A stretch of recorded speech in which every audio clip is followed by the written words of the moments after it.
é especialista em direito dos autistas, ela é advogada e veio aqui conversar com a gente sobre um pouco sobre esses direitos dos autistas, que é muito importante para a sociedade saber um pouco mais sobre esses direitos. E eu estou aqui com a Rita de Cássia, que é autista. Dê seu cordial boa noite a toda a rapaziada que está nos escutando aí. Boa noite, né? Boa noite a toda a bancada, boa noite, né?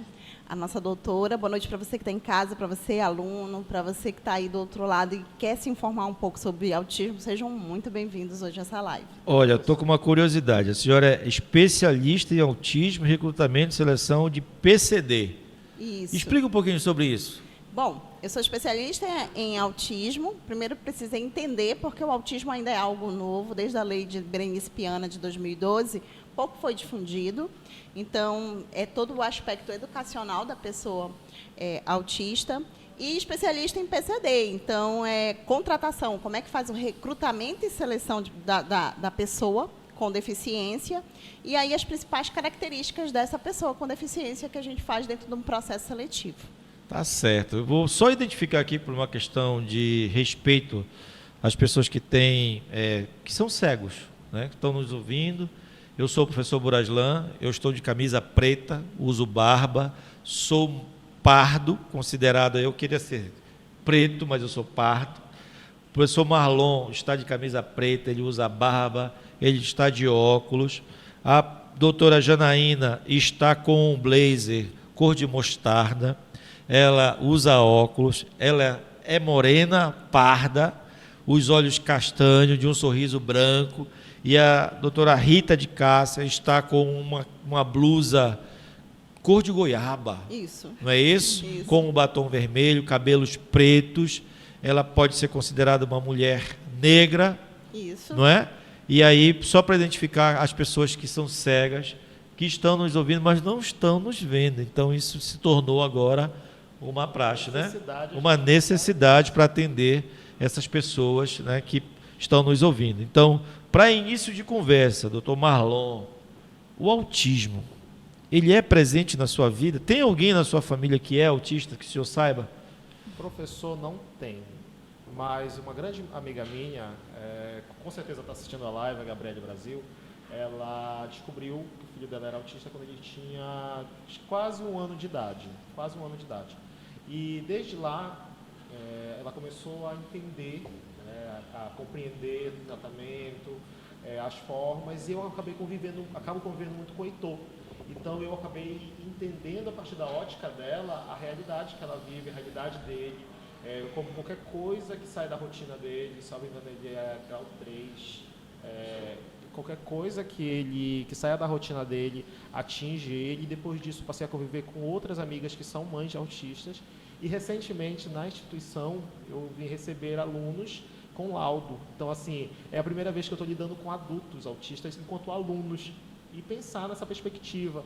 E quando o professor Buraslan propôs a temática, e assim, de forma maestria, eu fiquei pensando, nossa, vai ser muito importante, não só para quem está ouvindo, como para quem está apresentando também, porque eu me coloco nesse espaço de aprendizagem.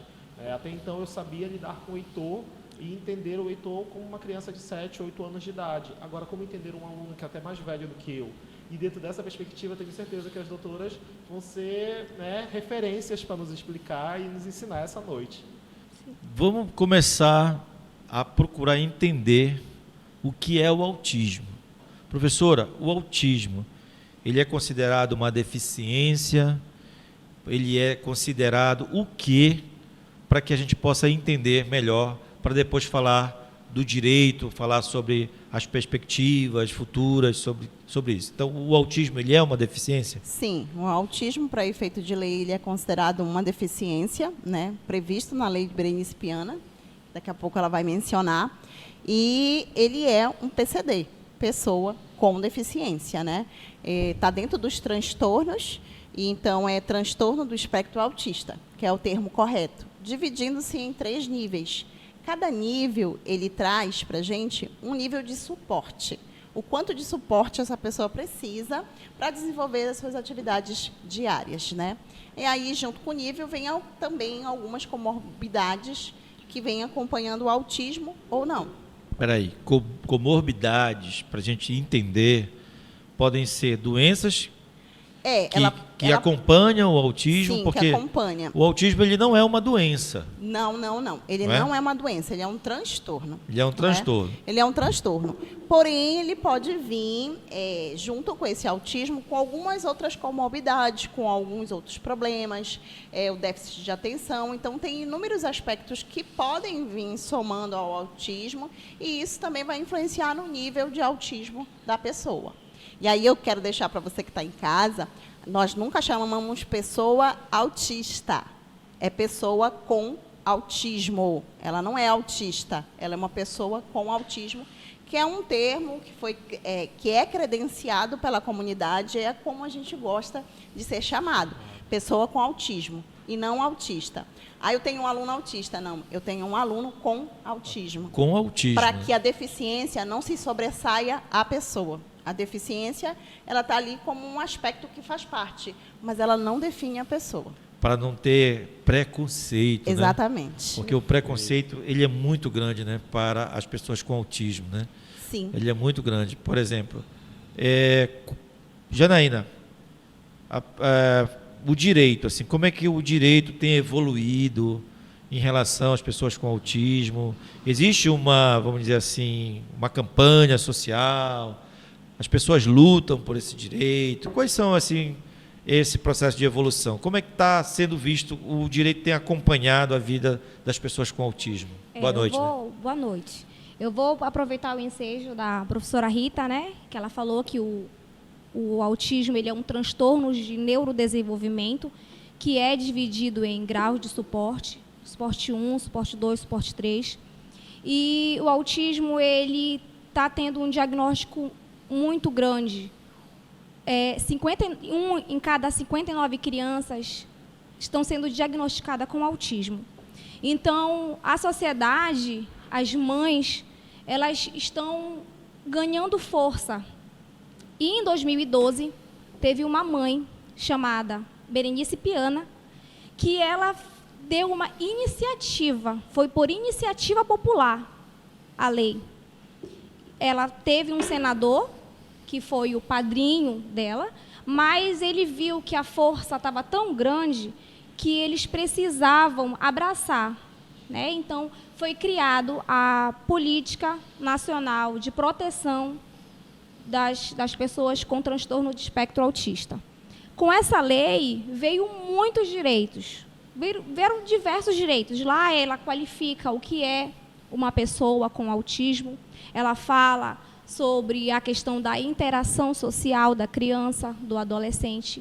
Ela fala da criança quando ela não consegue verbalizar, ela é não verbal, né? Então ela tem aquela dificuldade na fala, que inclusive hoje em dia, clinicamente, a gente consegue perceber na fala essa falta, né, da verbalização, é um dos primeiros sintomas em criança que a gente percebe. E a lei, ela trouxe, inclusive, o diagnóstico precoce. Hoje, a gente recomenda às mães, entre 1 ano a 5 anos, a criança fazer logo as terapias, fazer as avaliações, para poder ter esse laudo. E a lei, ela trouxe muitas, além da Constituição, né, que a gente tem ali o artigo 5º, que fala sobre os direitos fundamentais, que engloba todas as pessoas, sem distinção de qualquer natureza, como diz o artigo 5º, né? Vai pegar o artigo 5º, pegamos a lei Berenice Piana, de 2012, e junto dela nós temos também a lei Romeu Bion, que também é do CIPTEA, que é uma carteira de identificação. Eles viram também essa necessidade da identificação do autista, porque, como a professora falou, né, mais cedo, ficou ruim para identificar. Às vezes, eles estavam em alguns lugares que eles perdiam, não poderiam ter o acesso ao direito, porque eles não estavam identificados. Então, eles viram essa necessidade de também ter essa identificação específica. A identificação seria uma prova que a pessoa... É o que a gente chama hoje, essa garantia de direito, são para as deficiências ocultas, aquela que a gente visivelmente não vê, mas a pessoa tem.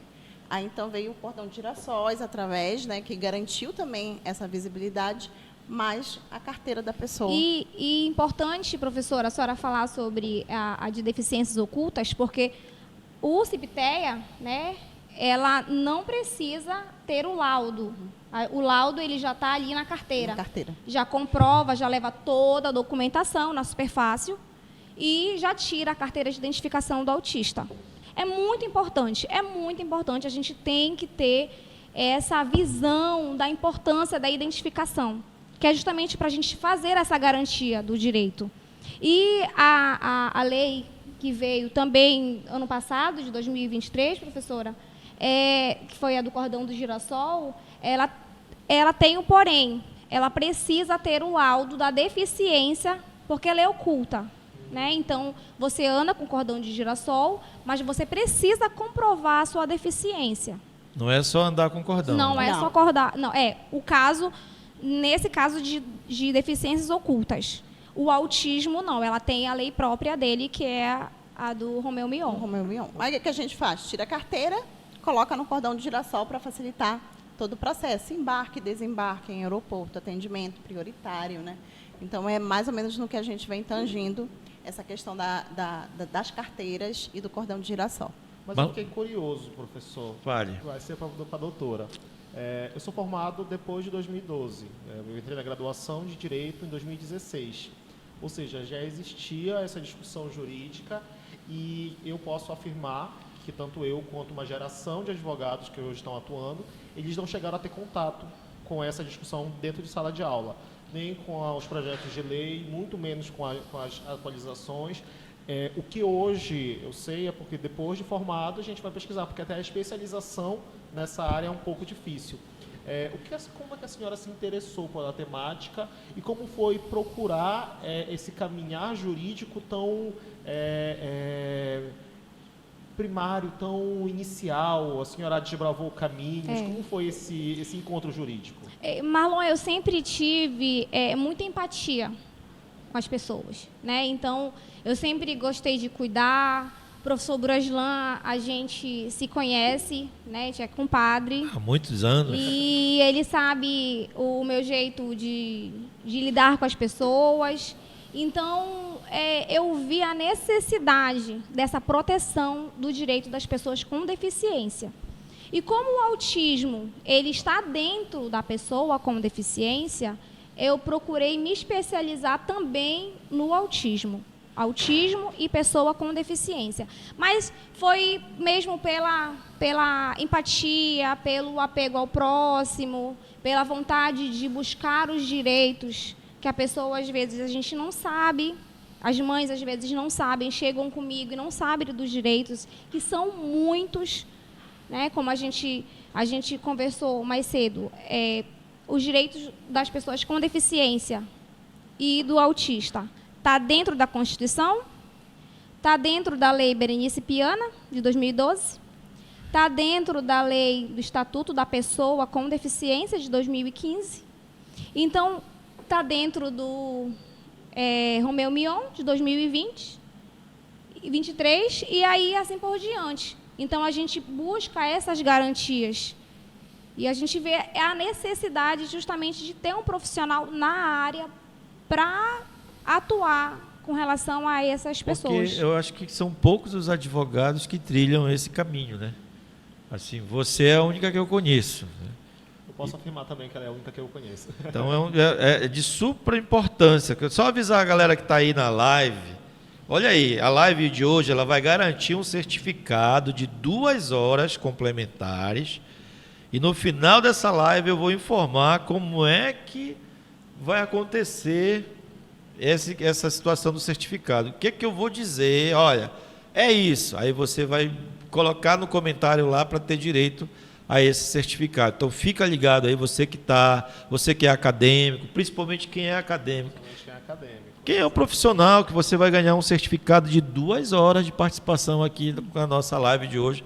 Tá super show esse Madrecast hoje, tá? 1 hora vai ser pouco pra gente. Vai ser pouco, porque hoje nós estamos aí com uma temática super importante, uma temática que, de fato, hoje em dia, a gente tem que olhar, tem que tem que conversar, tem que debater. Como disse, eu não tenho o número certo, mas hoje aproximadamente são mais de 70 milhões de pessoas, né, com autismo no mundo. Então, é um negócio assim que a gente tem que se preocupar, porque são pessoas humanas. Olha, professora, é autista. Uma curiosidade, quando foi que a senhora descobriu que a senhora era autista? Bem, primeiro veio os diagnósticos errados, né? Desde de pensamentos sobre ou diagnósticos sobre DM, a deficiência mental, deficiência intelectual, porque eu tinha dificuldade no processo de aprendizado. Então, o autismo ele só apareceu já, o laudo fechado de autismo já foi mais na condição de jovem, na condição de adulto, né? Porque não se ouvia falar em autista adulto, era o autismo infantil. Todo mundo pensa que o autismo é aí, da criança, só da criança. E veio em inúmeras situações. Então, após observar, quando foi que eu fechei de fato meu laudo quanto autista? A partir do momento em que os meus filhos, porque eu sou mãe, né, de 2 pessoas com autismo, e aí eu fui acompanhando o processo e percebendo em mim os aspectos e os traços do autismo. Então, foi o momento que eu cheguei, epa, peraí, tem alguma situação. E quando eu fui estudar um pouco a fundo, não, eu acho que tudo aquilo que já foi diagnóstico meu não é válido. E aí eu comecei a questionar os diagnósticos, né? E foi quando eu fechei, de fato, um diagnóstico para autismo. Então, porque, olha aí, uma coisa interessante. Depois que a criança é diagnosticada, ela não deixa de ser autista. Não. Não é? Ela vai ser para sempre autista, não é isso? Isso. Porque não é uma doença, então não tem Então, remédio. Não tem cura. Pois é, se não é doença, não precisa ter cura. Então, aí tem muitas pessoas, por exemplo, uma idade assim de 30, 40, 50 anos, vamos supor aí, uma pessoa de 50 anos, minha idade, se eu fosse diagnosticado com autismo na minha infância, mas na minha infância, há 45 anos atrás, por exemplo, para pessoas, não tinha esse debate, não tinha essa percepção. Por exemplo, na década de 70, por exemplo, quem é que falava em autismo? Ninguém. Ninguém. Então, mas já existia? Sim, existiam e geralmente eles eram trancados em quartos. Era a criança que todo mundo chamava de birrento, né? Eram os aspectos de como. Ou então o antigo rude da sala de aula, né? Então a gente via isso ocorrer em sala de aula, aquele aluno ficava lá no cantinho, ninguém compreendia direito o que passava com aquela criança. Então o autista, sim, ele fica adulto, ele se torna uma pessoa adulta, e aí me preocupa muito os aspectos legais, as leis vêm, garantem, mas eu ainda sinto muito falta das ações afirmativas, os desdobramentos do como se faz. Tem lei, mas não tem os desdobramentos de como se faz. E esse como se faz acaba tornando-se barreira. Eu vou te dar um exemplo de lei, que ela coloca a questão da pessoa com deficiência, que é funcionário público, ter a redução da carga horária para acompanhar seus filhos. Tá, então eu sou pessoa com autismo, eu vou pedir a minha redução. Não tive direito. Porque a lei, ela diz que é para o pai acompanhar o filho na terapia. E aí eu tenho autismo e eu faço terapia. Está escrito no meu laudo que eu preciso estar em terapia. E o direito foi negado.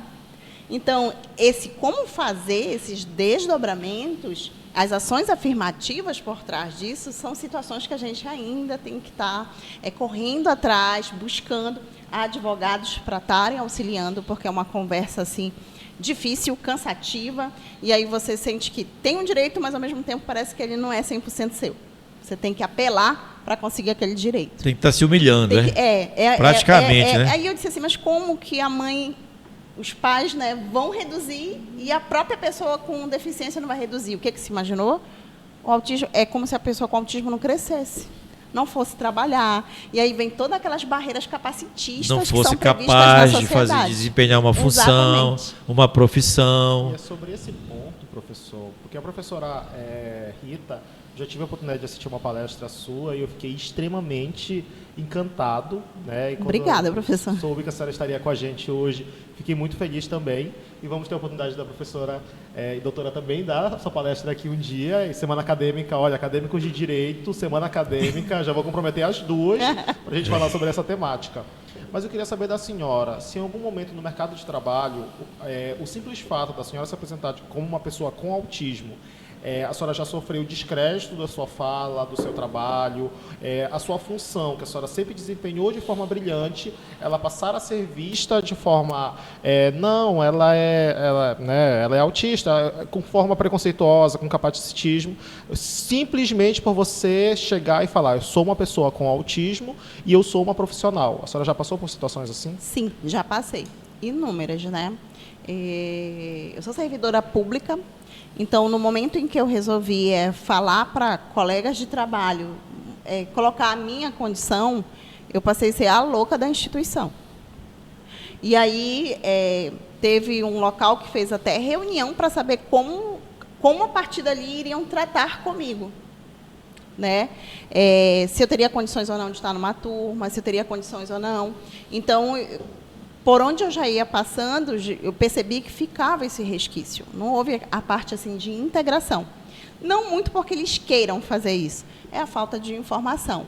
Já no mundo CLT, eu fiz assim, tentei fazer vários testes. Eu gosto de ficar fazendo essas coisas. Então, eu mandava currículo dizendo que eu era PCD. Não me chamava. Principalmente quando eu colocava o autismo e o nível. Colocava nível 2, não me chamavam. Aí depois eu tentei fazer sem colocar. As mesmas que me negavam o direito, me chamavam.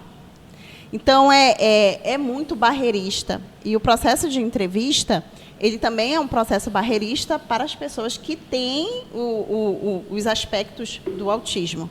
Então, sim, eu já sofri isso na pele. Né? Eu lembro quando eu vim aqui para a Madre, que foi a minha primeira vez CLT. Porque até então eu não servia como professora para nenhuma instituição. Por quê? Né?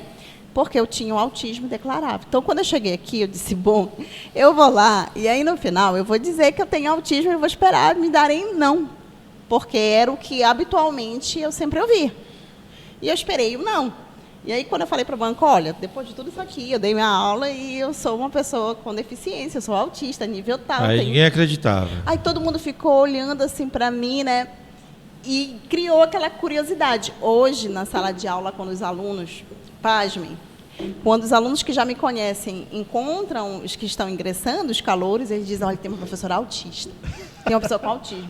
Tu vai ver que é diferente, é uma dinâmica diferente, é um jeito diferente, porque nós temos uns aspectos diferenciados. Sim. E aí fica aquela curiosidade. E, assim, não passa um acadêmico por mim que ele não, independentemente do curso que eu esteja, que ele não saia com isso. Porque a própria lei de inclusão de 2015, ela estabelece que isso seja conteúdo obrigatório, que esteja na grade curricular de todas as graduações, que esteja na grade curricular de todos os cursos técnicos. É preciso falar sobre a pessoa com deficiência e todos os níveis de deficiência. Então, isso tem que estar no currículo. Tem que estar. E isso tem que estar presente na instituição.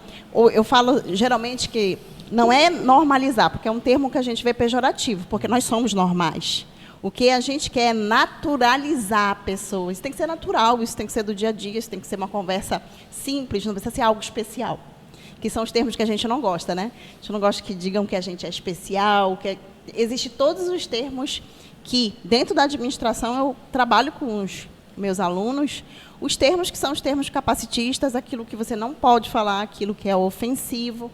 Então, para a minha missão, por onde eu passo, eu tenho que falar, eu tenho que colocar os aspectos. Aí, depois que os alunos me conhecem, já ficam mais tranquilos. Eu dou a primeira aula e digo, olha, eu tenho alguns toquezinhos, eu tenho algumas questões, mas a gente vai se graduando, a gente vai se misturando até que a gente faça com que fique confortável para mim e para vocês. Bacana. Doutora Janaína. E só aproveitando o ensejo da Rita, parabenizar, né, a instituição por ela estar dentro. A gente vê estudos que há um crescimento das empresas estarem acolhendo as pessoas com deficiência. Então, em 2018, a gente percebe esse crescimento no mercado de trabalho, professora.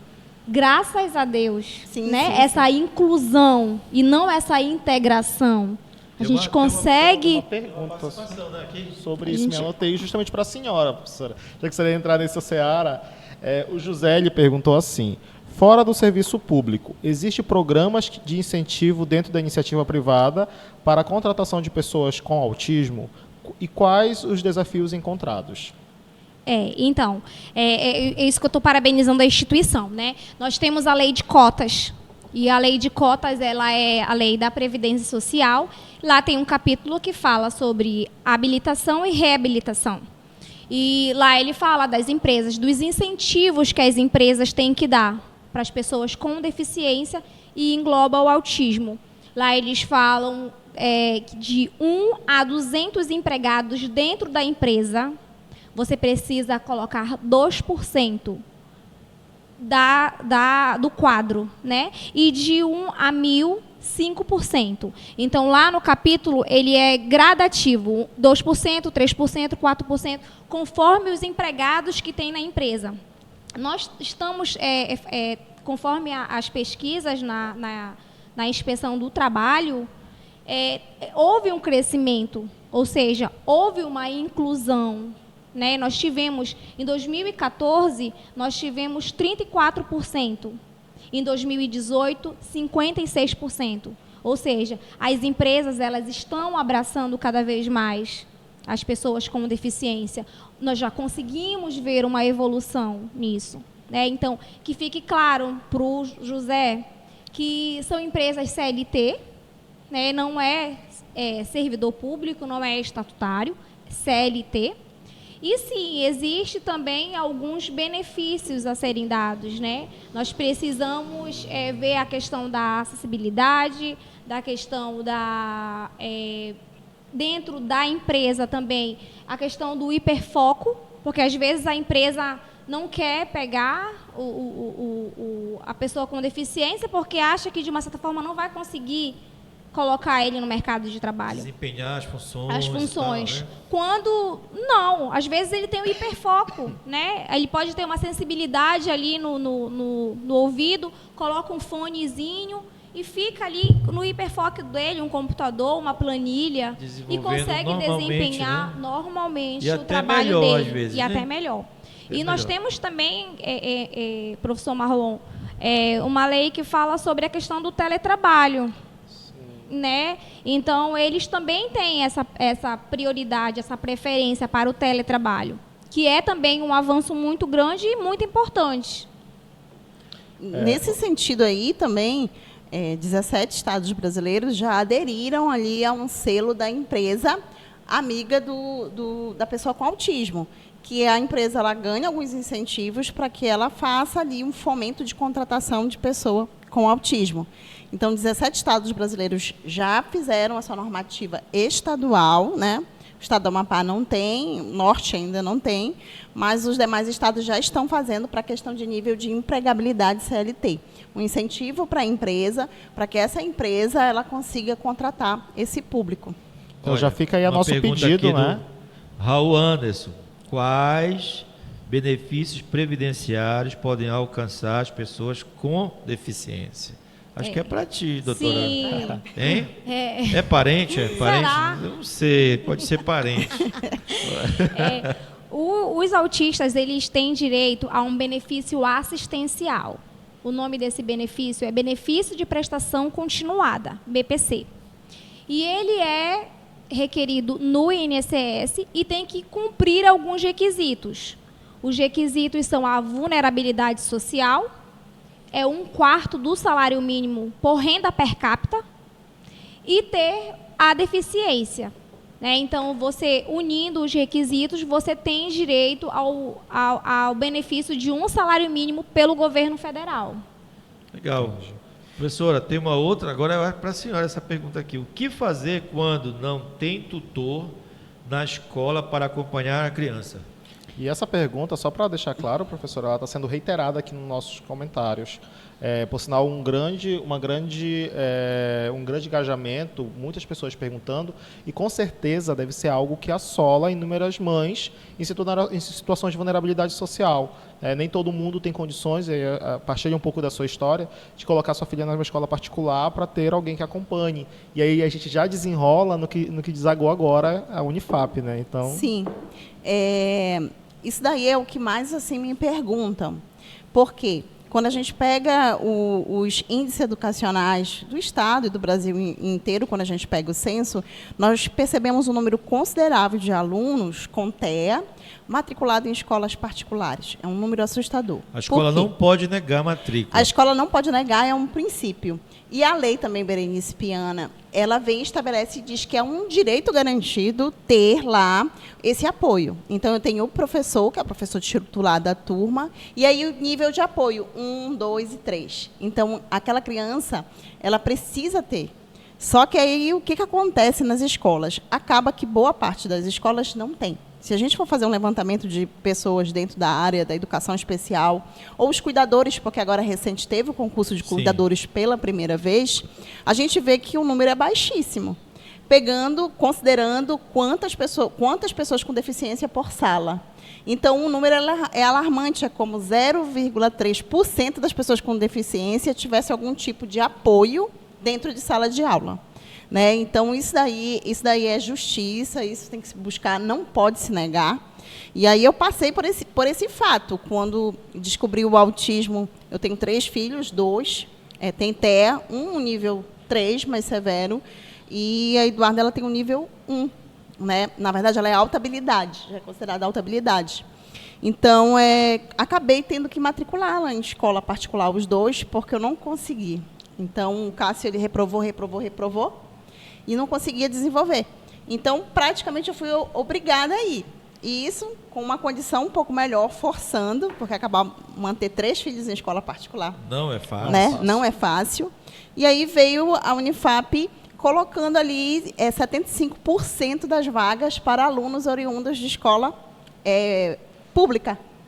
E apenas 20% da escola particular. E aí eu me deparei com um monte de amigas, mães de pessoas com autismo, porque, dentre as deficiências, as que buscam a escola particular são as pessoas com autismo. É o grande número. Se você pegar uma escola particular, quantas pessoas com autismo você tem? Um número gigante.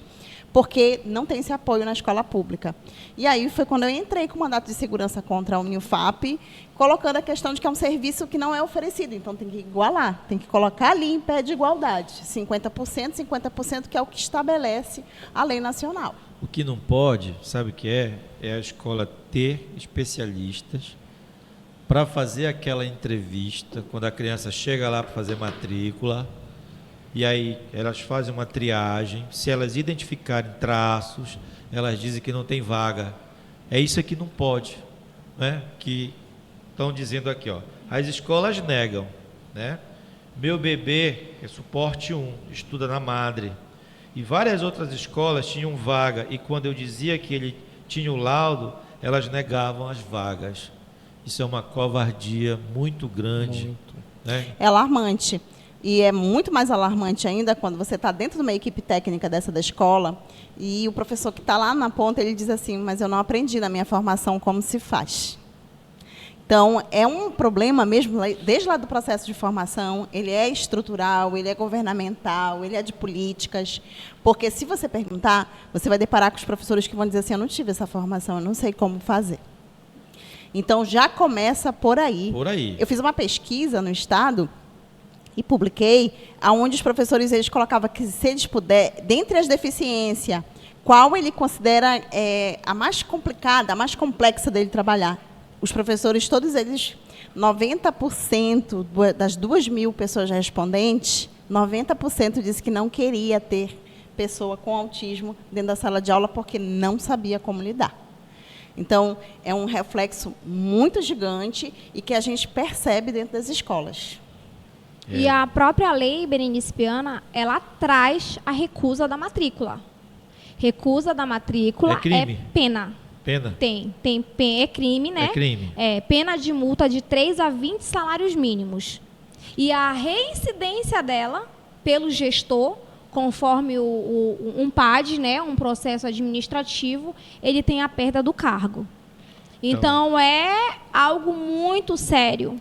E se a Evelyn Martins está dizendo assim, quando eu digo que as escolas negam, são as escolas particulares. Também.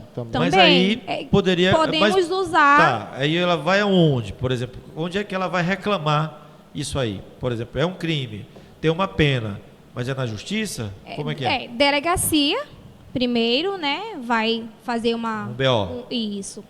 Um BO.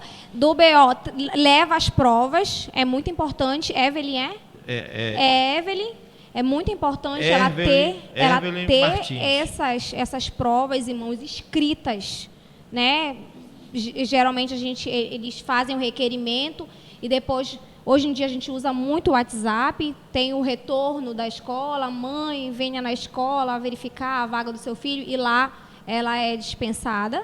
Então a gente precisa ter essas provas, leva e depois procura a Defensoria Pública ou um advogado especializado na área para O Conselho Tutelar também se mete integrar nessa briga? Não, conselho não. É interessante, professora, a senhora colocou sobre essa perspectiva da ausência de cuidadores e de pessoas especializadas para fazer. A Madre agora está propondo um curso, dentro dos cursos FIX, o professor Jefferson deve estar assistindo a live, a gente vai ter o curso de cuidador escolar. E justamente o foco é para crianças com autismo, crianças PCDs e afins. Justamente porque a gente tem um déficit muito grande no ensino, né? A gente coloca a graduação, acabei de dar o exemplo, eu sou formado no corpo dessa lei, 2012 foi anterior à minha formação, e ainda assim a estrutura escolar de graduação que eu fiz negou a matriz a isso. Dentro do curso de Direito, atualmente, eu busco tangenciar, eu trato dentro dos laboratórios, justamente porque quando esse profissional sair, ele precisa estar não só apto, como a doutora colocou, a ser procurado por uma mãe e ele ter condições de orientar uma mãe, como também ter empatia. Porque a gente acaba sendo jogado na sociedade, quanto profissional, de qualquer jeito, muitas vezes. E pensar nesse cuidado, inclusive os cursos fixos da Madre estão sendo, as inscrições estão sendo presenciais aqui na recepção, pensar nessas, primeiro, remediações a partir desses cursos para cuidadores de criança e numa estrutura, como nossas licenciaturas têm, como o nosso curso de gestão, que é conceito 5 no MEC, Sim. tem a professora Rita para provar que uma pessoa com autismo, ela é tão e até mais do que as pessoas possam imaginar, né? Então, colocar essa taxa de capacitismo e dizer que uma pessoa com autismo não é competente é simplesmente negar um trabalho maravilhoso que a senhora faz e com certeza que a doutora já deve ter acompanhado. Mas eu gostaria de fazer uma pergunta para a senhora, que eu estou vendo muitas mães falando que teve vagas negadas e afins. Qual foi o caso que mais lhe sensibilizou ao longo dessa sua atuação, principalmente relacionado à pessoa com autismo? Qual foi o caso assim, que a senhora pegou, a senhora ficou incrédula enquanto ser humano? Em geral? Em geral. Olha, Marlon, a gente pega muitos casos de negativa das terapias. E eu acredito que essa negativa ela é muito complicada porque prejudica a evolução do paciente, né? Então, nós temos um laudo médico que nós precisamos fazer terapia para esse paciente evoluir. Como a gente falou anteriormente, o transtorno do espectro, ele é individualizado. Ele precisa de tratamentos individuais. Então, eles precisam fazer essas terapias para que eles consigam evoluir, para que consiga falar quando precisa da fono, quando precisa ter as atividades diárias deles. Então, dentro da minha história, foi uma menina de suporte 3, que assim estava numa vulnerabilidade social também imensa, e a mãe tinha que trabalhar e precisava das terapias. E ela não conseguia, ela era uma mocinha de 7 anos, e eu tenho uma filha de 10. Então, a gente consegue sentir na pele daquela mãe o que ela estava vivendo, né? Com a negativa daquelas terapias. A criança ela não conseguia fazer as atividades diárias dela. Ela não conseguia ir ao banheiro, ela não conseguia comer. Então, tudo isso são as terapias. É a importância da terapia. Que vai fazer com que essa criança consiga ter essa independência. Essa né? independência. Entendi. Então, a gente precisa incentivar o poder público, né, quando é pelo SUS, o plano de saúde, a obrigar eles a fazer essa terapia, já que a criança ela precisa. E mais pergunta aqui, participando. Hoje está bombando aqui a nossa live. Ai, que bom. Justamente Felicidade, né, professora? por conta das duas personalidades que tem aqui, duas autoridades, e pelo tema, pela sua relevância. O Raul está perguntando aqui, o que a lei fala sobre os profissionais que devem estar presentes na saúde e na educação para dar suporte e assistência à pessoa com TEA? A pergunta do Raul. O autismo, ele precisa de uma equipe multidisciplinar. Essa equipe, gente, ela prevê um legado.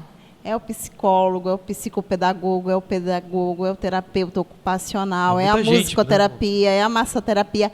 É uma equipe gigantesca. É a realidade do que a gente tem? Não. Tem a garantia, tem a lei aqui, e aí vem as ações afirmativas. Não tem. Então, hoje, no setor público, uma mãe ela leva quase um ano e meio, para conseguir acessar a primeira terapia. O diagnóstico, apesar dele ser estabelecido um direito dele ser precoce, as pessoas, para conseguir a primeira consulta, estão levando 2, 3 anos na fila.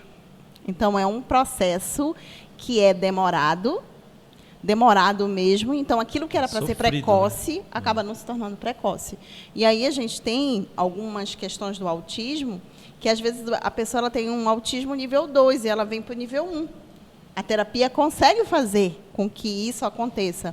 E a ausência dessa terapia tira essa chance de diminuir lá a parte do nível. Né? Então, tem várias situações que ajudam, que possibilitam a pessoa com autismo, mas as ações afirmativas ainda estão muito aquém daquilo que está estabelecido em lei. Tem uma outra pergunta aqui do José. Mas já existe por parte do poder público projetos de qualificação para os professores que não tiverem sua formação, preparo de como lidar com pessoas com autismo? Pois é. Queria muito aqui, Escola de Administração Pública do Estado do Amapá. É um caso aí do poder mesmo da administração. Escola de Administração Pública, de outros estados a gente já percebe. As escolas de administração qualificando os profissionais que já estão ali efetivo para essa condição. Então, não tem. No estado do Amapá, a gente não tem. Fiquei muito feliz, inclusive, quando eu vi hoje o FIC, eu fiquei, caramba, até porque o FIC, assim, para nível de empregabilidade, que é a minha área, é o terceiro, o cuidador hoje, dentro do mercado de aquecimento, é a terceira formação em aquecimento dentro dos FICs. Então, vai se buscar muito. Né? Então, é um FIC bem-vindo, e não é só para quem só tem o ensino médio. Você, professor, que está em casa, que formou, não viu na grade, vá fazer, porque vem muita coisa na parte de cuidador. Né? Então, não cabe só para aquele que vai cuidar. É para profissional de várias as áreas. Isso. Várias as áreas é necessário. Minha área é administração, e me perguntaram, mas por que você foi especializar em PCD? Porque vai passar dentro da empresa pessoas com deficiência. Então, é importante com que essas formações, todos os profissionais, eles saibam como lidar, como cuidar dessa pessoa no ambiente, seja no ambiente escolar, seja no ambiente de trabalho. Isso é muito importante. Então, fiquei muito feliz quando eu vi o processo de formação. Então, você que está em casa, corre. É uma das qualificações que estão em evidência, segundo o Ministério do Trabalho e Emprego. Né? Então, está dentro do mapa de tendência de empregabilidade para esses 2 anos. Perfeito. Olha como está chovendo de pergunta aqui. Participação. Ai, que bacana. Está muito bacana. Vou ter que estender o tempo hoje. Hoje está muito bacana. Olha, parabenizando, já vou. A Rita, parabéns, Rita. O mundo precisa de pessoas como você. Muito importante, né? Falar um pouco sobre o autismo, né? Falando sobre a questão da escola pública, da escola particular, que não quer o aluno PCD. A escola pública não tem todo esse suporte. São várias perguntas, Janaína. A lei, só para falar sobre esse acompanhante especializado que a lei fala, que a professora estava falando, essa questão da qualificação, né, das escolas que podem fazer. A lei ela não fala sobre que precisa necessariamente ser um pedagogo, ser um psicólogo, para fazer esse acompanhamento. Então, o acompanhante especializado, ele pode ser um profissional treinado de qualquer área. Não necessariamente um pedagogo, né, professora? Sim. As pessoas elas acabam acreditando que não é um pedagogo, é um Isso, professor, tem não é que só. necessariamente ser um pedagogo, não. A lei não obriga, né? Não. Não. A lei, ela fala do acompanhante especializado, que é que dá aquele apoio, né, com o professor dentro de sala de aula para acompanhar aquele aluno que precisa de um suporte a mais. Mas não fala Esse da curso que a Madre vai qualificação dele. oferecer aí, serve para isso, Malu? Serve Sim. sim. Serve? Sim. Muito bom. Então, olha aqui, ó.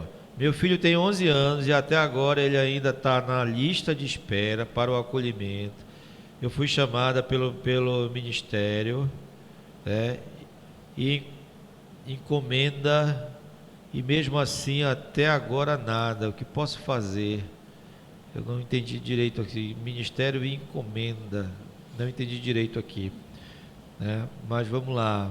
Dando parabéns para a Rita. Eu fiz o curso de cuidador, a Melísia, e é necessário para nós profissionais da educação. Em caso de laudo para benefício, ele só pode depois que passar por terapia? Não, a terapia é uma coisa e o laudo é outra, né? O laudo vai ali para aquelas garantias de direito, né? Principalmente aí para quando vai entrar para os benefícios, vão precisar do laudo.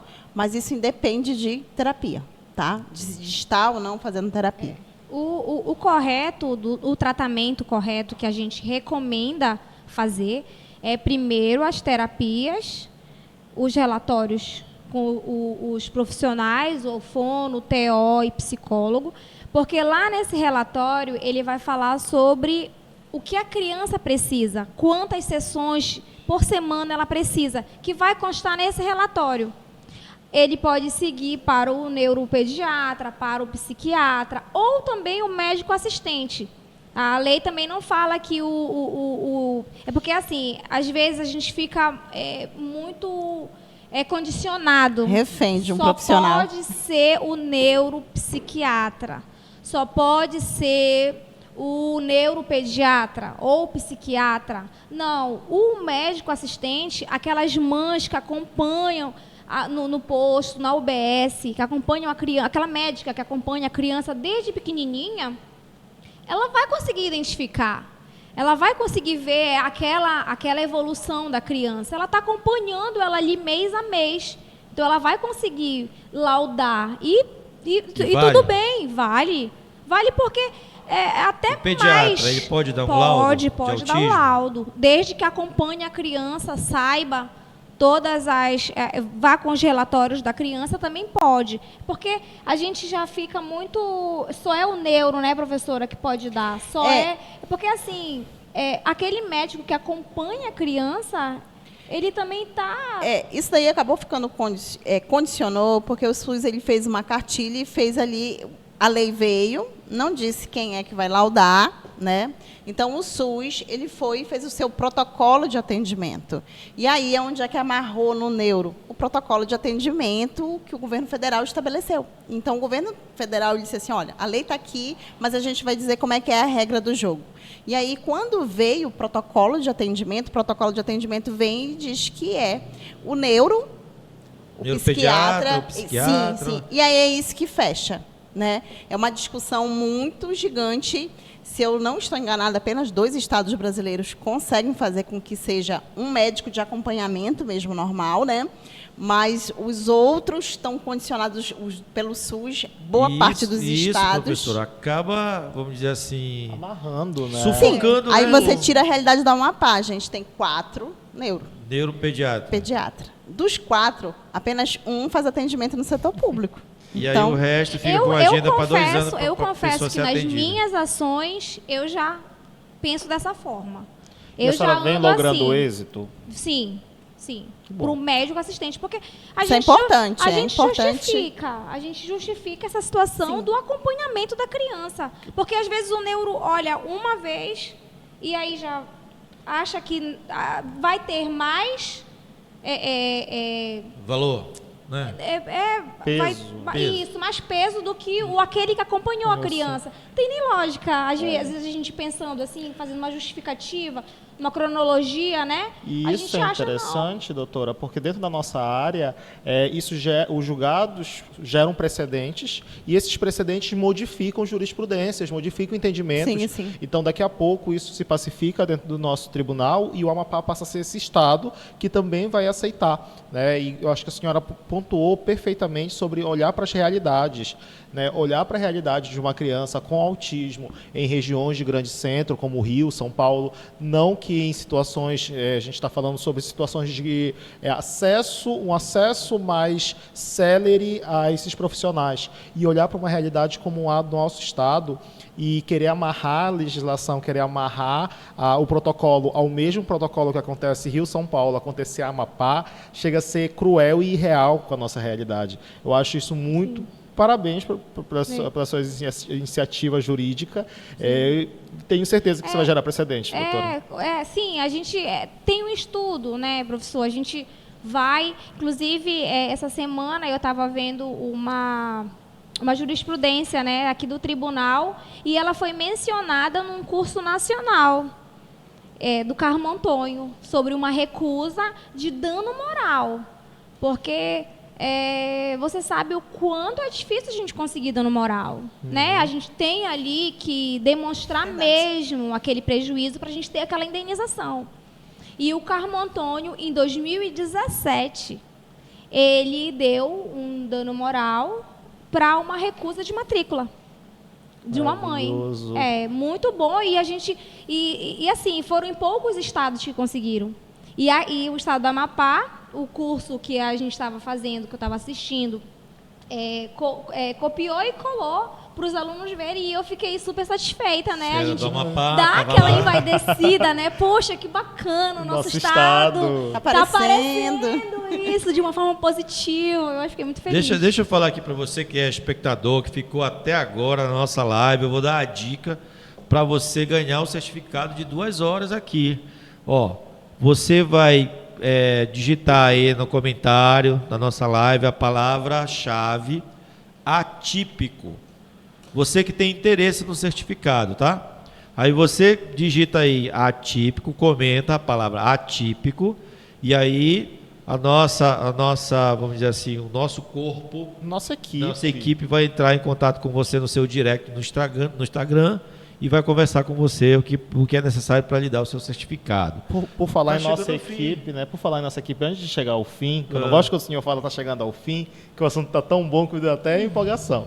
Parabenizar a nossa equipe, porque não conseguiríamos fazer nada se não fosse eles. Esses meninos são incansáveis. Se quem acompanha eles no dia a dia passa a admirar mais ainda cada um deles. Então, parabéns a todos eles que estão atrás das câmeras, ao diretor Felipe, que dá todo o suporte, ao Buras, que idealizou, trouxe a doutora, a professora Rita já era da casa, parece que quando elas chegaram e se cumprimentaram, eles você já se conheciam. Você é parente? Você já se conhecia, os discursos são tão alinhados.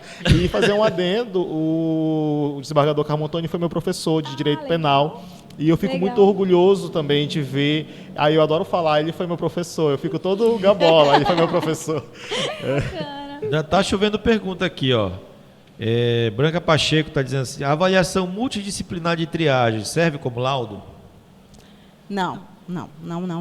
Ela a avaliação, ela é um dos aspectos que compõem para se chegar ao laudo, né? O laudo mesmo, ele é o documento, já colocando toda... esqueci a letrinha agora, o CID daquela deficiência, tá? Compõe, faz parte do processo, mas eu não posso dizer que aquilo é laudo. Sim. Tá? Mas ela já caminhou bem. Já teve o nome dela, professor, o nome da moça que falou do... Deixa eu achar aqui. Parabenizar ela, Branca se realmente Pacheco. ela já está com todos os relatórios, temos que parabenizar essa mãe, porque é muito importante correr atrás desse relatório, porque ele é de extrema importância para o médico, porque ele vai olhar os relatórios e ele vai tomar como base para fazer o laudo da criança. Parabéns, mãe. O Lourenço, eu acredito que seja Lourenço, que está Lorenz D. Sobre os estereótipos do autismo, o que são eles? Eu acredito que ele possa estar querendo identificar... As estereotipias. são algumas características autísticas que nós chamamos, né? Eu tenho por exemplo, eu só consigo estudar se eu ficar em pé e na ponta do pé, dando um ticket. Então, são algumas características, movimentos repetitivos. Movimento de mão, fechar a mão, balançar. Tem uns que rodam, né? Gostam de ficar rodando. Até verbal. Até verbal. Você fala e ele repete a última frase que você falou, a última palavra. Está conversando comigo e a gente sempre repete a última palavra que você disse. Então, é um espelhamento que existe, né? Então, são as estereotipias que a pessoa com autismo tem. Essas estereotipias, é importante com que a mãe fique de olho, porque ela é um dos passos, são uma das características predominantes dentro do aspecto autismo. Então, geralmente, a mãe diz, não, eu percebia que ele fazia muito isso aqui, ele fechava e abria muito a mão. Então, já são os primeiros indícios onde a família já começa a perceber, onde o professor em sala de aula já começa a perceber. Maravilha. Olha, show de bola a nossa live hoje. Já são 19 horas, mas aí... Eu tô com uma galera pendurada aqui. A gente já deixa agendado, aqui, professor, para outro dia. Né?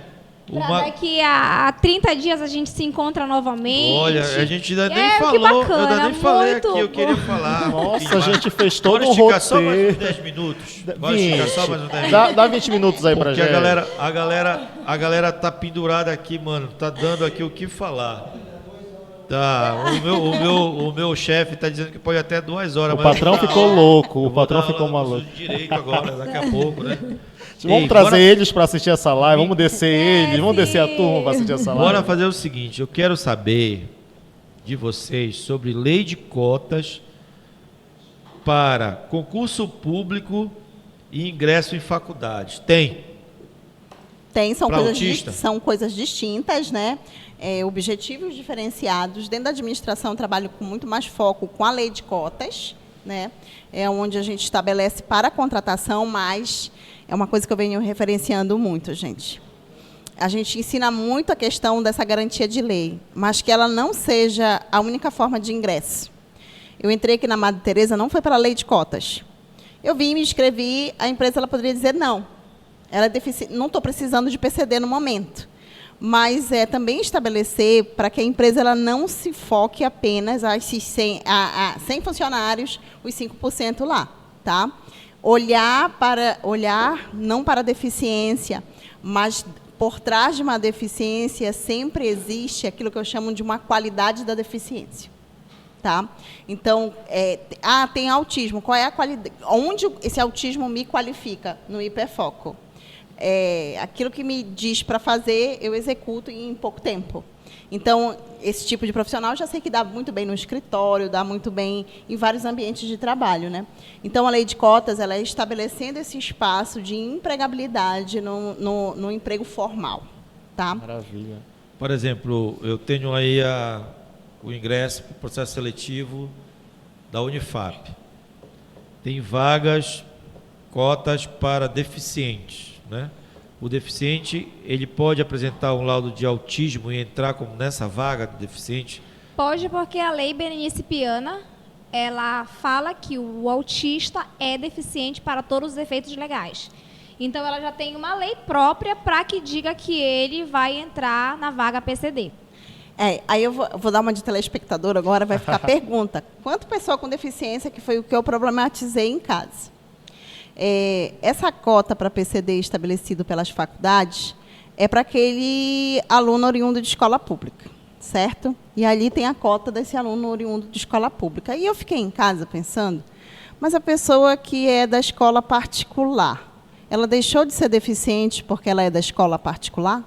Então tem a seguinte questão, né? Eu entendi a problemática. Qual é a questão? Que a maioria dessas pessoas com autismo estão na escola particular. Estão na escola particular. E porque o primeiro princípio da cota é o aluno ser da escola pública. Então aí vira uma problemática, porque se eu sou uma pessoa com autismo e sou da escola particular, eu não tenho direito à cota como deficiente na universidade pública. E foi o não que... é isso? Exatamente. Aí eu fiquei, se o aluno, e eu estou falando ali de um princípio de igualdade, e os tantos alunos que o foco da escola particular é a pessoa com autismo. Estão lá em massa. tá? Das deficiências é que você vai mais encontrar. Se eles estão lá na escola particular, muito fruto da falta de atendimento na escola pública, e aí ele vai fazer o processo seletivo, ele não pode, nem na inscrição, nem no processo dele se inscrever, não é nem concorrer, mas se declarar PCD, ele não pode se declarar. Então, quando você abre o sistema da Unifap, não tem a opção de eu dizer, eu sou a fulana e eu sou o deficiente. Aí eu me pergunto, se da escola pública não houver PCD, E essa vaga, né? para onde vai essa vaga? Se o aluno que é da escola pública nem sequer pôde se declarar, dizer quem ele é. Então, quando eu entrei com o mandato, eu entrei no peso do ódio, né, que a gente chama no peso do ódio. Na força do ódio. Na força do ódio. Primeiro, para tentar garantir os 50%, que é o que é estabelecido por lei. E a outra, depois me veio esses questionamentos. Aí eu fui tentar verificar a jurisprudência. Aí eu encontrei uma fora do estado, só que a moça declarou que não tinha espaço para ela preencher, que ela era PCD de escola particular. E não tem Aí mesmo, ela né? foi lá e se achou, ela foi levada a fazer em escola pública. Ela só não levou porque ela se declarou. Porque se, de repente, no resultado, não tem um PCD da escola pública, gente, essa vaga tem que ser repensada. Eu estou falando ali de garantia de direito, eu estou falando de princípio de igualdade. Vaga, né? Sim. E aí esse processo da Unifap, apesar dele ter sido corrigido os 50%, me ficou, e é uma pergunta que eu deixo no ar para os colegas, né, da área jurídica. Porque eu não consegui encontrar respostas para isso, né? Verdade, não tem Porque resposta. quer dizer que todo mundo, então, pelo fato de estar na escola particular, deixou de ser pessoa com deficiência? E aí perde o direito à vaga? Perde o direito? Esse aí é Doutora. um regimento da Unifap, né?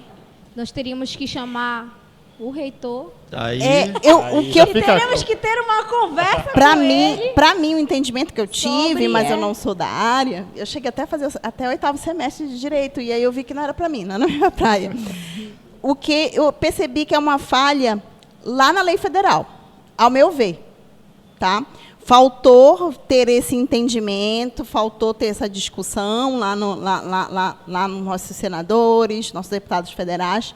Está faltando. Eu espero que isso seja fomentado, porque vai ocorrer esse processo agora. Ano passado teve o processo seletivo da Unifap, o que aconteceu? Não teve PCD. Não teve. Sobraram 3 vagas de medicina. Não tinha mais ninguém oriundo dessa parte de escola particular. e está numa falha, né? Na falha no processo seletivo. E Então, aí, ei, Unifap, acorda, dá uma olhada direitinho no teu processo seletivo, porque as pessoas estão perdendo, né, a oportunidade de ingressar na universidade por falta de um olhar mais técnico da universidade. Então, ei, acorda, que está... É sair do endeusamento burocrático e olhar a realidade dos fatos. Quem estuda na escola particular e é autista, é uma pessoa com autismo, e estuda na escola particular, não estuda lá apenas ou porque quer. Exato. Muitas vezes ele é condicionado a estudar lá se ele quer, né, no caso o pai, a mãe, quer que aquele filho tenha uma atenção. Eu dou aula no CENTE, no Centro de Ensino também aqui da Madre Teresa, no curso na parte de serviços jurídicos, do ensino integrado que está acontecendo no ensino médio deles. E eu tenho alunos que são crianças com autismo, e os acompanhantes, os cuidadores sempre estão comigo. E eu acho incrível, tanto é que, assim, ser extremamente leigo, não fui avisado que uma das crianças tinha autismo, né, que era uma criança com autismo. E aí eu passei uma atividade, eu não passei de uma atividade diferente ou direcionada. Ele me entregou algo brilhante.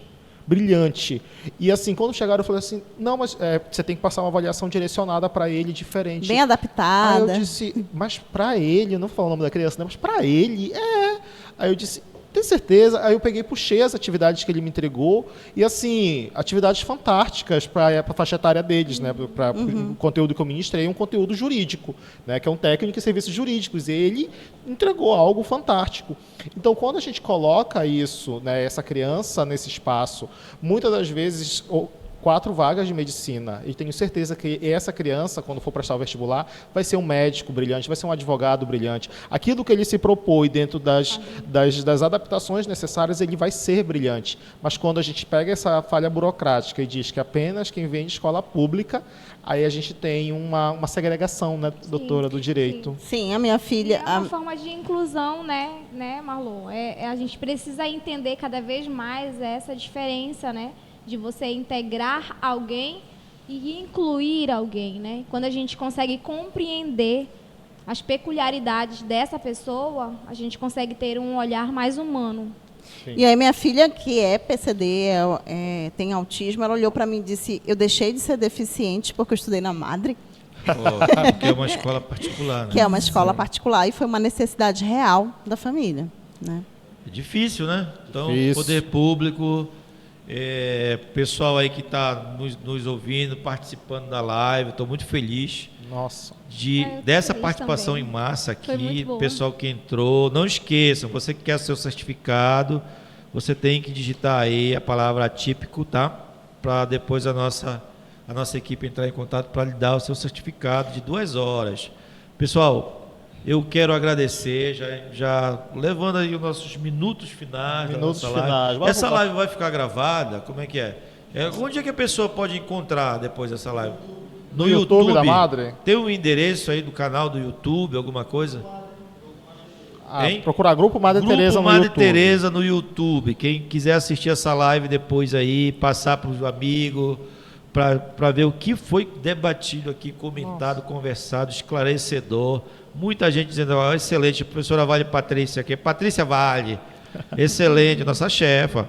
Excelente live, parabéns. Tem uma galera também parabenizando aqui. Professora Elaine, não dá para esquecer dela. É fantástica. Eu também já aproveito para fazer aqui meu agradecimento à equipe Madre Teresa, tanto pelos meus filhos que por aqui passaram, e ainda tenho uma filha ainda matriculada, ainda estudando, aos colegas de trabalho, vi uma preocupação, a professora Elaine, que eu quero colocar ela, é a professora Catiúcia, uma extrema preocupação em me adaptar em sala de aula. Aquela questão de sempre estar dizendo, olha, a gente vai... A orientação, a professora Isabel, dentro da coordenação, que entenderam que é diferenciado a minha forma de trabalhar, um jeitinho diferente, mas o tempo todo elas tentando me chamar, porque eu não consigo interagir. Interajo aqui, mas se você me pegar lá no corredor, eu vou baixar a cabeça e não vou conseguir Eu já conversar. passei por isso com ela, tá, gente? Eu faço isso, eu não consigo, mas se você chegar e me chamar... E elas fazem muito isso. Aí elas me buscam. Vem aqui.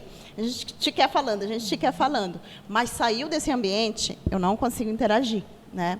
Então, agradecer, né, a essas 3 professoras, professora Isabel, professora Elane, professora Catiúcia, que estão sempre dando esse apoio na minha inclusão dentro da própria instituição.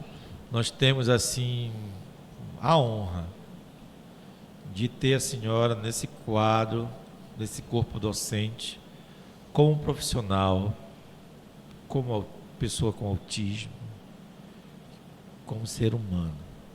Obrigada. Então, dizer, senhora, o quanto que é importante a senhora estar aqui e quanto que esse povo que está aqui, que não arredou o pé, só cresce aqui a participação, Que legal. Muito feliz. gosta legal, da que senhora. bacana. Que legal. Tem que gente legal. que disse assim, eu vou sair da Madre se você sair.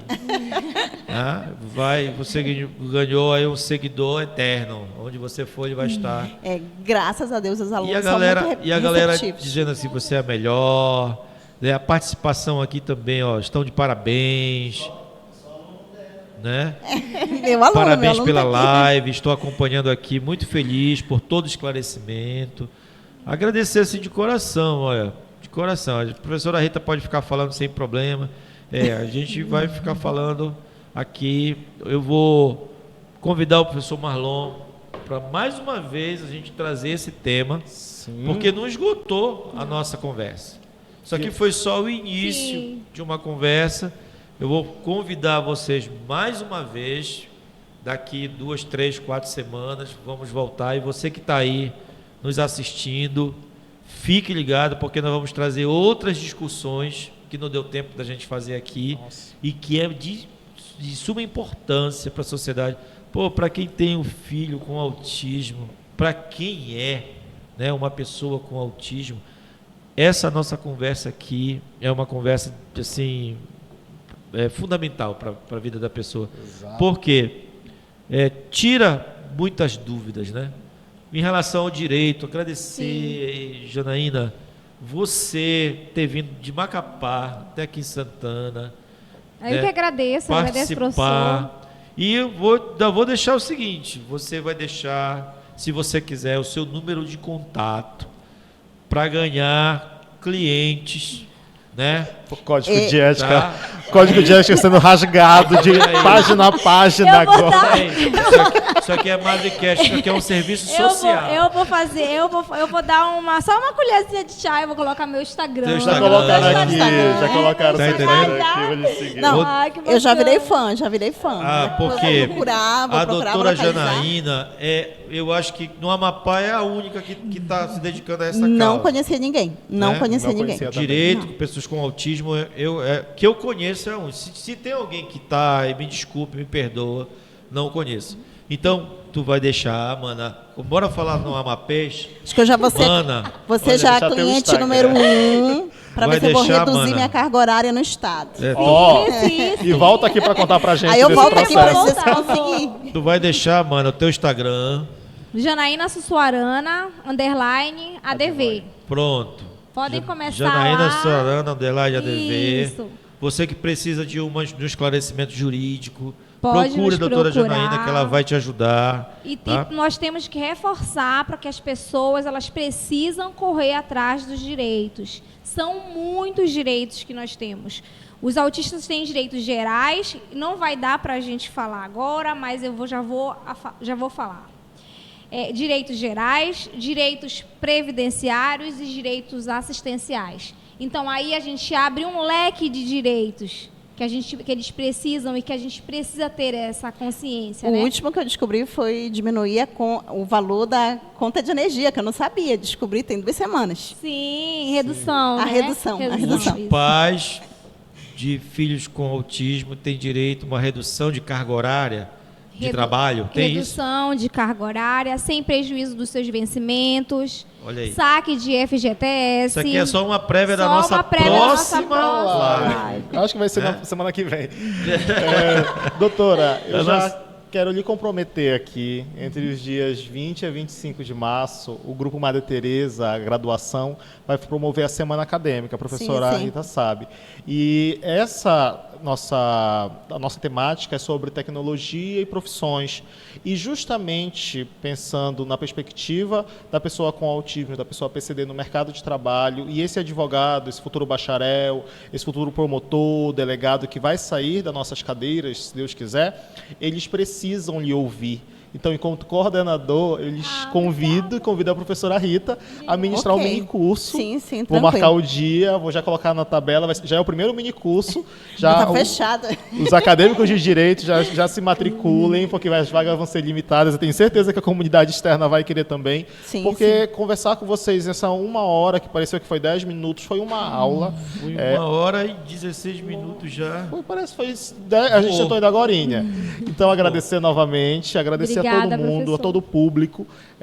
Agradecer a professora Elaine, a professora Patrícia. Sem dúvida nenhuma, foi uma noite engrandecedora. O doutor Felipe, que chegou ali, já estava ali guardadinho, apareceu ali. Agradecer e convidar vocês para essa palestra entre os dias 20 e 25 de maio. E eu vou mandar para vocês e eu vou contar com a presença, viu? Ok. Turma de Educação Física do município de Calçoene marcando presença Olha aqui que na nossa legal. live. Legal. Né? Legal. Professora, suas considerações finais. Bom, agradecer aqui a banca, agradecer não conhecia essa profissional, né? Agora já vou buscar, já vou seguir. A você que está em casa, gente, a educação ainda é ela que nos dá segmentos, ela que nos dá futuro. Invistam. Informação, ela sempre é necessária. A você que é PCD, geralmente as mães falam assim, quando eu olho para você, eu vejo que meu filho pode chegar. Sim, seu filho pode chegar, você pode chegar. É uma questão de planejamento, é uma questão de acompanhamento. A você, aluno, independentemente de qualquer curso, busque essa informação, porque a qualquer momento você vai se deparar com uma pessoa, seja com autismo ou seja com outro tipo de deficiência, tá? Meu muito obrigado para você que ficou aqui com a gente. Muito obrigado obrigada a toda a bancada, a instituição, né? E fica meu carinho e meu abraço também aos alunos que eu sei que estão aí na live. Tem um monte de aluno seu aqui. Doutora Janaína, suas Queria considerações agradecer finais. ao senhor pelo convite, ao professor Marlon pelo convite. Queria Você lhe gostou da live? parabenizar. Você gostou da live? Muito, muito. Eu cheguei aqui e disse, meu Deus. O que vai acontecer, né? Como é que a gente vai colocar todos esses direitos em mesa? E aí fluiu de uma forma que a gente foi batendo papo e foi, né, enriquecendo, né, o nosso conhecimento com relação a essa questão dos direitos. Sim. E a gente precisa ter essa consciência, conscientizar com relação a esse diagnóstico. Muitas mães ainda ficam receosas de procurar profissionais, mas nós precisamos entender que com esse laudo a gente consegue abraçar muitos direitos. Os autistas, eles têm muitos direitos, então a gente precisa, né, professora, Sim, sim. incentivar a sociedade a correr atrás desse laudo e estamos à disposição. Obrigado, Perfeito. doutora Janaína. Professor Marlon, suas considerações finais. Eu já considerei bastante. Já né? considerou? Já Considerei está bastante. considerado? Agradecer o senhor também, Eu? agradecer O que essa foi que eu parceria fiz? de O que foi que eu bancada. Foi uma noite esplêndida, inenarrável. Foi uma noite que a gente tem que repetir ela mais vezes em formato de palestra, mini cursos. Essa temática não pode ficar presa aqui, essa temática não pode ficar presa. Por exemplo, a senhora não conhecia a profissional. Não conhecia. E a senhora não conhecia essa profissional. E vocês duas são gigantes, sozinhas. Vocês imaginam unindo Juntas. forças. Juntas. Então, é isso que a gente tem que levar para a comunidade, mais informação. Aquela mãe que está diagnosticando o seu filho agora, que está entendendo o seu filho agora, entender a cabeça dessa mãe, entender a cabeça desse pai, entender a cabeça desse professor também, né, que Sim. veio de uma formação deficiente, entender essas pessoas para que a gente possa realmente fazer um mundo melhor, né, um mundo onde os direitos e garantias sejam cumpridos e onde a pessoa ela não se sinta deslocada. Hoje uma aluna minha com autismo me falou: professor, não fale que eu sou autista, mas eu vou estar lhe assistindo porque eu não quero me sentir deslocada, eu quero me sentir incluída. Então Inclusão, isso, né? Isso me deixou Que a bastante gente sensível. a gente precisa falar cada vez mais sobre a inclusão. Exato. Eu estou, assim, super feliz de essa nossa conversa hoje ter fluído de uma forma tão maravilhosa. E como eu acompanho aqui a participação, o pessoal na live aqui, eu vejo que contribuiu muito, sabe, a participação de vocês duas aqui hoje na nossa noite. Por quê? Foi uma noite de muito esclarecimento, de muito conhecimento, de muito conteúdo e de muito amor. Porque o que eu senti de vocês duas foi amor. Amor pelo que vocês fazem. Então, as pessoas com autismo, né, estão muito agradecidas. As pessoas que têm, né, que são pais e mães de crianças com autismo, né, estão muito agradecidas pela participação de vocês aqui hoje no nosso Madrecast. Então, eu quero dar meu cordial boa noite a todo mundo que está aí, agradecer. Elaine, muito obrigado. Patrícia, muito obrigado. Felipe, muito obrigado. Todo mundo que apostou no Madrecast. Hoje nós arrebentamos com um tema super importante e essa tendência só vai aumentar. Nós vamos trazer cada vez mais temas, né, importantes para discutir em sociedade, para buscar esclarecimento, para buscar o cumprimento, né, do Estado, do setor privado em relação aos direitos das pessoas. Então, muito obrigado a vocês, obrigado ao pessoal que está aí nos assistindo. Boa noite para vocês, fiquem com Deus e Madre Teresa no coração.